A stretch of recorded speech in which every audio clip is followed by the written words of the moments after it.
안녕하세요, 김현지 원장입니다. 오늘 제 유튜브에 어떤 분이 댓글로 질문을 주셨는데, 이게 궁금한 부분이 뭐냐면, 공부방을 오픈했을 때 저학년들을 뭐 어떻게 가르치고 고학년은 어떻게 가르쳤는지에 대한 이야기거든요. 예를 들어 저학년부터 학습식으로 하신 건지, 아니면은 저학년은 뭐 소리 영어, 뭐 원서 노출 뭐 이런 거를 하시다가 고학년에 학습적으로 바꾸신 건지, 뭐 어떤 식으로 하셨냐라는 질문인데, 처음 만약에 이걸 공부방이든 교습소든 오픈을 할 때 커리큘럼을 이제 나름 만드실 때 이런 고민들을 하시겠구나라는 생각에 제가 좀 찍는 건데요. 저학년들 같은 경우는 학습식으로 가르친 적이 여태까지 20년 가까이 이렇게 아이를 가르치면서 학습적으로 가르친 적이 한 번도 없어요, 저는. 그러니까는 이게 학습적으로 하는 게 잘못됐다, 뭐 원서만 해야 된다, 뭐 이런 생각을 말씀드리는 게 아니라, 제 생각엔 제가 제 아이를 만약에 어렸을 때 공부를 시키고 뭐 한다라고 했을 때도 학습식으로 하는 거를 제가 원하지 않고 그 방식을 우리 애한테도 적용하지 않기 때문에 당연히 제가 가르치는 학생들한테도 그거를 적용하지 않는 거예요. 내가 이게 좋다고 생각해가지고 우리 애를 꼭 이렇게 가르쳐야지 라고 하면은 제 학생한테도 그렇게 하겠죠. 근데 저는 그 방식은 저는 싫거든요. 왜냐면 그 아이들이 영어를 처음 접할 때 가장 중요하다, 또 저도 그렇고 대부분이 동의하시는 게, 일단 아이들이 흥미가 있어야 되잖아요. 영어가 본인의 언어도 아니고 외국어를 배우는데 영어가 재밌어야 되고 흥미로워야 되고 재밌어야 되고 부담이 없어야 되고, 또 이렇게 제가 늘 쓰는 표현인데, 항아리에 물이 계속 이제 들어와야 되는 시기인데 학습적으로 테스트를 하고 계속 확인을 하는 작업 정확히 하고 있어? 이런 방식은 물이 찼을 때 끄집어낼 때 하는 방식인 거잖아요, 어떻게 보면. 그래서 저 같은 경우는 한 번도 어린애들을 학습적으로 가르친 적이 없거든요. 저는 뭐 어떤 A라는 방식이 최고야, 그것만 해야 돼라는 그런 스타일은 아니에요. 왜냐면은 입시를 위주로 하는 분들과 또 얘기를 나눠보면 또 다른 인사이트가 있어요. 뭐냐면 이거예요. 중고등학교 당장 점수가 나와야 돼요. 걔네는 그거는 피해갈 수가 없잖아요. 내신에서 점수가 나와야 그 고등학교 갈 수 있고, 또 고등학교에 내신 나와 수시로 뭐 대학 갈 수 있어요. 이거는 그냥 학생들한테는 생존인 거거든요. 근데 그런 분들은 또 이렇게 입시로 왔더니 너무 엉망인 애들이 많다. 아니 무슨 뭐 맨날 뭐 듣고 따라하고 영화 보고 연습했는데 기본도 안 돼 있고 이런 애들이 너무 많아서, 자기는 어렸을 때부터 차라리 한 2학년부터 문법 가르치고 외우고 이렇게 하는 게 맞다고 생각한다 라는 생각을 하시는 분도 있거든요. 근데 왜냐하면 왜 그렇게 얘기를 하냐면, 그런 경험을 했기 때문에 그런 거라고 생각해요.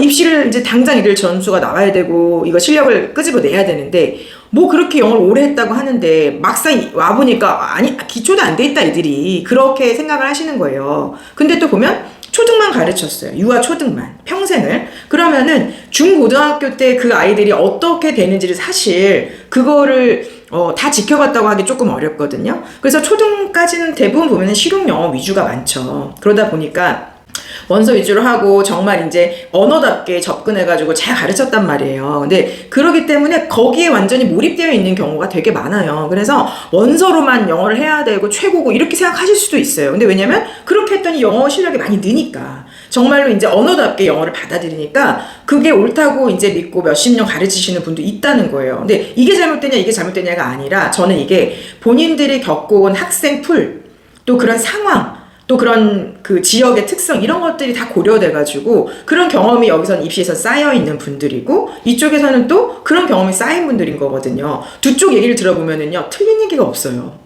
진짜 그러거든요. 그래서 이제 그거는 그 선생님께서 나는 저학년도 난 이 방식이 맞다고 생각해 라고 하면은 그 방식을 하시는 거고, 나는 죽어도 어린애들한테 막 그래머 뭐 그거 설명하고 막 하루 20개씩 단어 시험 보고 막 1, 2학년 3학년 그렇게 하는 게 나는 아니다, 난 죽어도 그거 싫다라고 하면은 그 방식을 안 하는 거거든요. 그래서 본인이 가르치고 또 거기에서 어떤 아웃풋들을 있을 거예요. 그래서 이렇게 했는데 잘하던데? 라고 하면 당연히 그 방식을 하겠죠. 그래서 그거는 선생님이 겪어왔거나 지금의 우리의 교육 현실이라든지 이런 걸 감안해서 결정을 하면 되는 부분이라고 생각하거든요. 근데 제 의견을 물어보신다면은 저 같은 경우는 그렇게 안 가르치죠. 왜냐면 저도 제 아이들이 그런 방식으로 하기를 사실 원하지가 않거든요. 그래서 영어 자체도 푸시하거나 저 그런 스타일이 아니에요. 제 애들한테도.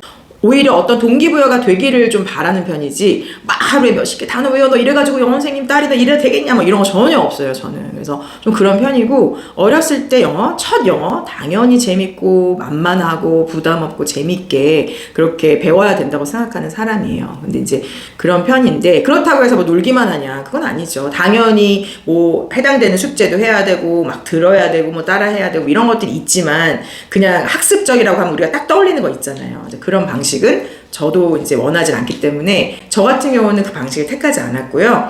저학년 때는 당연히 소리의 노출이나 이런 게 가장 중요하다고 생각하는 사람이거든요, 제가. 그래서 뭐를 정확하게 단어를 외워서 쓰고 뭐 이런 것보다 그 소리를 듣고 그다음 소리 노출이 어느 정도 충분히 일어났을 때 아이들이 이제 또 그 다음 단계에 올라가서 이제 이어가는 거고 학습적으로 되는 거는 조금 이제 학년이 고학년 초등학교 이제 고학년이 됐을 때 그때 이제 중학교 대비나 이런 것들은 조금 들어가야죠 그때는. 그래서 영어를 알지만 정확히 쓸 줄도 알아야 되고 해석도 돼야 되고 이런 것들이 있어서 그때는 좀 전환을 하지만 저학년 때는 좀 그렇게 진행하지 않고 있습니다. 그래서 그런 것들을 좀 참고하셔서 선생님께서 뭐 공부방이든 교습소든 뭐 이렇게 오픈을 하실 때 내가 여태까지 해왔던 방식과 내가 동의하는 것들 난 이 방식을 동의해 난 이 방식을 원하지 않아 이건 아닌 것 같아 내가 가르치면서도 너무 재미가 없어 내가 지금 무슨 짓 하는 거야?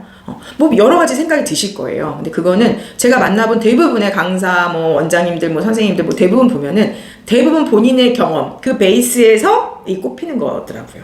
네. 그래서 이게 화분마다 꽃이 다르게 피는 것 같아요. 근데 이제 뭐 큰 굴자야 뭐 비슷하긴 하겠지만 그렇다고 입시를 무시한다? 그럴 수도 없는 현실이잖아요. 그죠? 우리가 순위 뭐 잘못됐어요. 뭐 객관식 누가 선진국에서 객관식 시험을 보냐 뭐 여러 가지 있지만 어쨌든 우리나라는 그 제도를 택하고 있어요. 지금 현재 시점에. 그러면 당연히 그거를 받아들일 수밖에 없는 입장이죠. 그래서 이제 그런 것들이 있어서 어느 쪽이 무조건 옳다 뭐 그러자 뭐 그런 건 아닌 것 같고 원장님께서 그런 부분을 생각해 보셔서 나는 이러한 경험을 갖고 있으니 이렇게 해야 되겠다. 난 이게 맞다고 생각해. 라는 부분이 있으시면은 그렇게 짜보시면 좋을 것 같아요. 그래서 남이 뭐 어떻게 하고 이런 거는 사실은 크게 중요하지 않다고 생각해요. 그래서 그게 이제 뭐 누가 뭐라고 해도 내가 이 경험으로 이렇게 가르쳤는데 애들이 영어 공부를 되게 잘하고 학교도 잘 가고 성적도 잘 나와. 그러면 그 방식도 맞다는 거죠. 근데 그런 거잖아요. 뭐 영어 유치원도 완전히 찬성, 완전히 반대 이렇게 양분되어 있거든요. 근데 그런 것들도 양쪽 얘기를 들어보면 다 일리가 있다는 거예요. 그래서 이거는 좀 그런 차원에서 생각해 보시고 그리고 결정하셔서 커리큘럼을 좀 만들어 보시면은 좋을 것 같습니다. 네, 도움 되셨길 바라요. 힘내세요.